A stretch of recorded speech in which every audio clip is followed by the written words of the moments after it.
Paul Atreides grows up knowing his life is tied to politics, but only now does he feel the weight of it. His family, House Atreides, has been chosen to take control of Arrakis, a desert world that produces the most valuable substance in the universe. Everyone calls it spice. Whoever controls it controls space travel, economy, and influence. On the surface, it looks like a great honor, but Paul notices the tension in his father's voice whenever Arrakis is mentioned.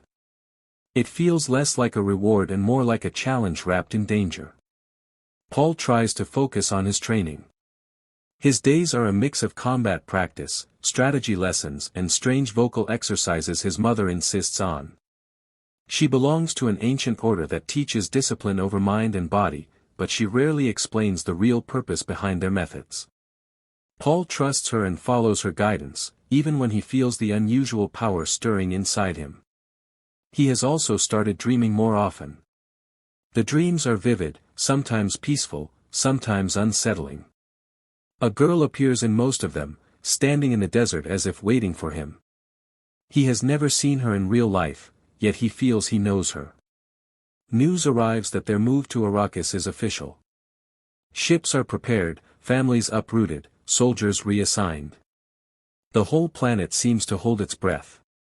Paul watches the preparations and senses something larger is unfolding. His father plans to build alliances with the native people of the desert, the Fremen. They are known to be fierce, strong and deeply protective of their land. Paul reads about them late at night, trying to understand their customs. Everything about Arrakis feels harsh but strangely magnetic. Before leaving, an elder from his mother's order visits. She studies Paul like someone examining a mystery. He feels pressure in the room even before she speaks. She tests him in a way he cannot refuse, pushing him to confront pain and fear without moving or crying out. When he passes, barely, she warns. Arrakis feels unforgiving from the moment Paul steps onto the sand. The air is dry enough to sting his throat, and the heat presses against his skin like a warning. The city they arrive in looks strong from a distance, but up close Paul notices cracks, rust and signs of neglect. The previous rulers left everything in poor shape. It confirms the suspicion everyone shares. House Atreides wasn't given Arrakis to succeed. They were given it to fail. Paul tries to take everything in. He studies the massive machinery used to collect spice, towering structures that move across the desert on wide tracks. The workers explain how dangerous their job is. Any vibration can draw the giant sandworms that roam beneath the dunes. These creatures can swallow whole machines without effort.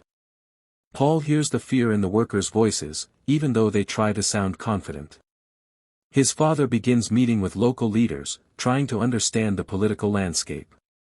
Every conversation feels like a negotiation wrapped in hidden meaning. The Fremen, the desert natives, are the key to survival. They know the land the way sailors know their oceans.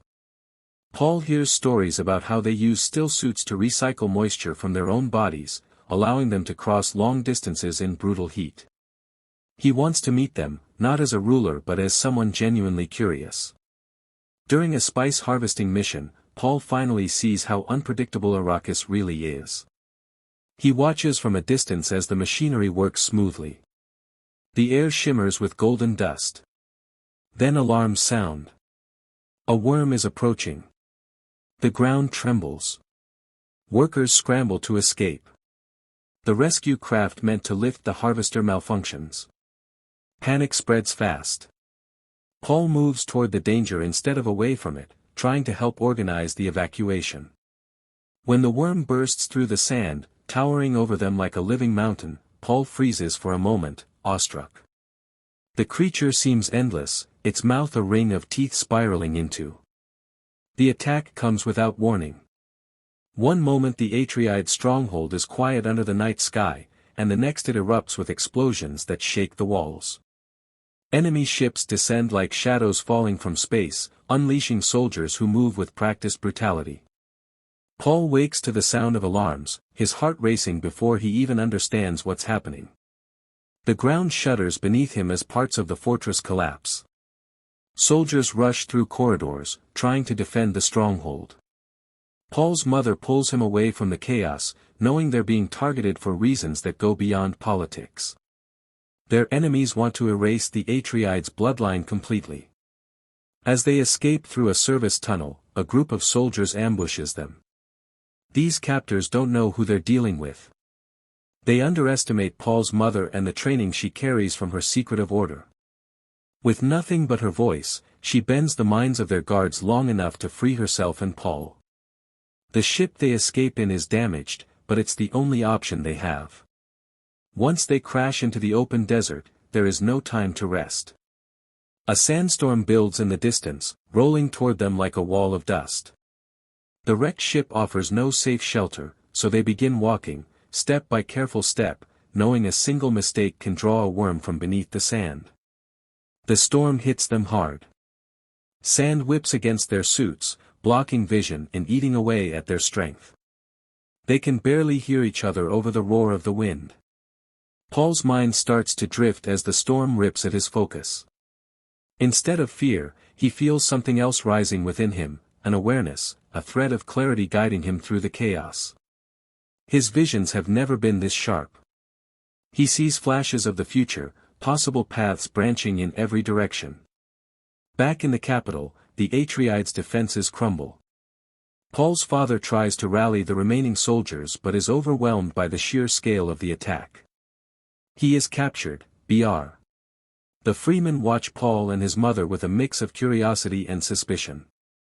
They respect strength, not titles, and they don't rush to accept outsiders. Their leader studies Paul for a long moment, weighing every movement, every breath. Paul feels the tension in the air, but he also senses something familiar, as if he has stepped into a moment he has already lived in one of his visions. The girl from his dream stands beside the others, calm and alert. Her presence steadies him more than he expected. To join the Fremen, Paul must prove himself. One of their warriors steps forward and challenges him. There is no ceremony and no time to prepare. Survival here is simple. You fight or you fall. Paul accepts because refusing would mean death. The two circle each other on the sand. Paul moves carefully, remembering all his training, but this fight feels different from anything he has faced before. His opponent is fast and experienced, shaped by years in the desert. Paul struggles at first, unsure whether the path he saw in his dreams is something he wants to follow or something he must avoid.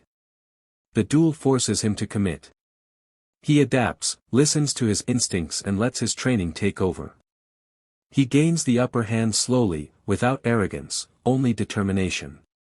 When he wins, the desert falls silent around them. The Fremen look at him differently now. Strength is a language they understand, and Paul has spoken it clearly. This moment marks a shift in his life. He is no longer a noble heir from a distant world. He becomes a survivor the desert has tested and accepted. The Fremen allow him and his mother to travel with them. Paul walks beside the girl from his visions, finally knowing her name and hearing her speak without the distance of a dream. Their conversations are brief but honest. She doesn't treat him like a savior or a chosen one.